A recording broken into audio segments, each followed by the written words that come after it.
welcome back to The Dish. As always, I'm Jalen Russell, joined again by Jalen Gray, giving you the latest from the NBA this week.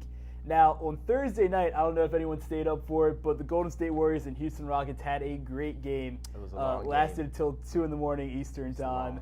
But something interesting happened in that game. For a double overtime game, Zaza Pachulia only played 8 minutes. And As he should have. And his plus minus in that 8 minutes was -14, which is awful. That tells you why. Do you think that he will keep them out of the playoffs as like not the playoffs, but the finals, as a sort of Achilles heel? I definitely don't think so. I mean, I think that Steve Kerr is smart enough to know when he should bench him and when he's not advantageous to the game they're playing or to the matchups that they're using.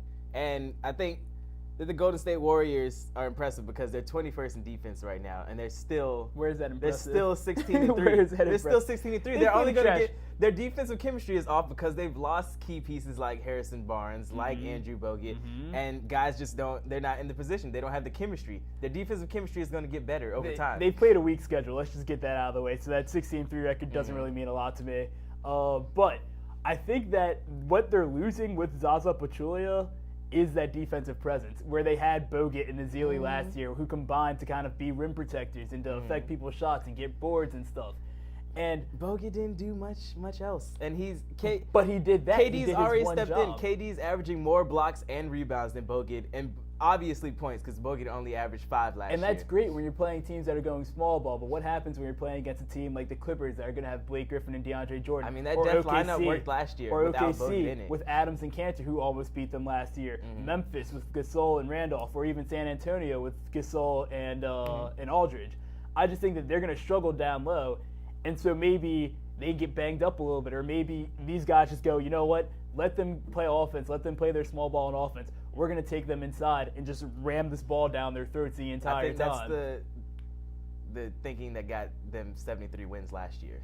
Yeah, but they also struggled in the playoffs against a couple teams like OKC, and they ended up losing to Cleveland with Tristan Thompson destroying them down low the entire time. He ended up having like 5 offensive rebounds. But they also had trouble scoring in the last 5 minutes, both teams. That's true. So it'll be interesting. I think it'll be interesting seeing how they go moving forward. They did pick up KD. That should help. They got a stronger death lineup now. We'll have to see if a team tries to go big on them, how they can handle it. But moving on, Russell Westbrook has had the most amazing season we've seen in recent memory in the NBA.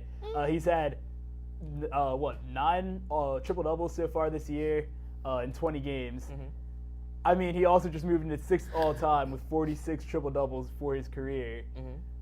I'm going to go out on a limb and say that I'm not even going to say might. He is the best all-around player we've seen since the NBA-ABA merger. I'm sorry. You said best it's player? True. Best player all around.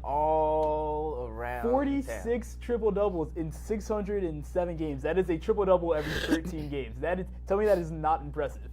All right, first of all, you're being blasphemous to Michael Jordan, who is considered the most prolific NBA player of all time. And I'll give him offensively. I'll give him offensively, and like that mentality, that killer mentality. He's also one of the few guards to ever win an NBA Defensive Player of the Year. He won 1.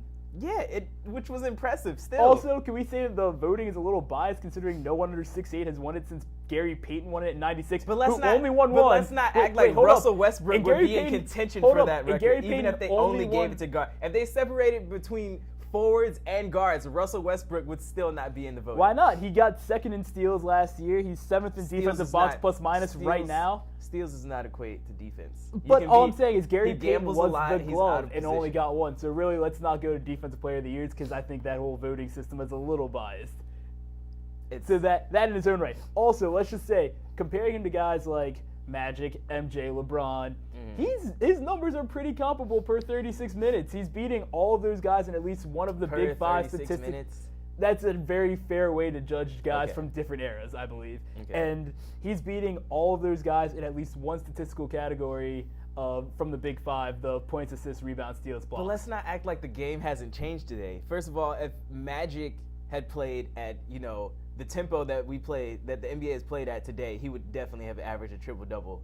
And probably his stats would be even more phenomenal than Russ's. And I bet if Russell played with like 5 or 6 future Hall of Famers, his numbers would be through the roof as well. Nah, he wouldn't be getting. He'd have a lot more assists probably if he could just dump it off to rebounds. Kareem. He wouldn't be getting as many rebounds. Because and he's points. 6'3" and he's still averaging 6.1 rebounds per every 36 minutes. That is amazing. I also want to point out, besides LeBron and Jordan actually being elected to all defensive first teams, which is Not another Magic, though. award they give out for defense that's not defensive player of the year, which isn't biased and has guards in it.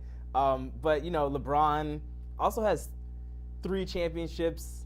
Magic has Oh my God, now we're 5. gonna go Jordan has rings. 6. Now we're gonna go rings. I think the best How many players. How many did they win? How many Players. did they win without another future Hall of Famer? Or Hall of Famer. He had KD for a while. And they He had his and they got chance. to the finals one time, and then they were never healthy again together throughout the playoffs. That is just a ridiculous thing to bring up. And I Could've got it bet you he last gets year. at least 1 ring before they retire. Jordan would have never let a team beat them when they were up 3-1. Oh my gosh. All right, that's all we have for you this week. I can't wait to watch Russell Westbrook continue to just destroy the NBA. He's going to average a triple-double this season. Mark my words. Thanks for watching. Have a great week.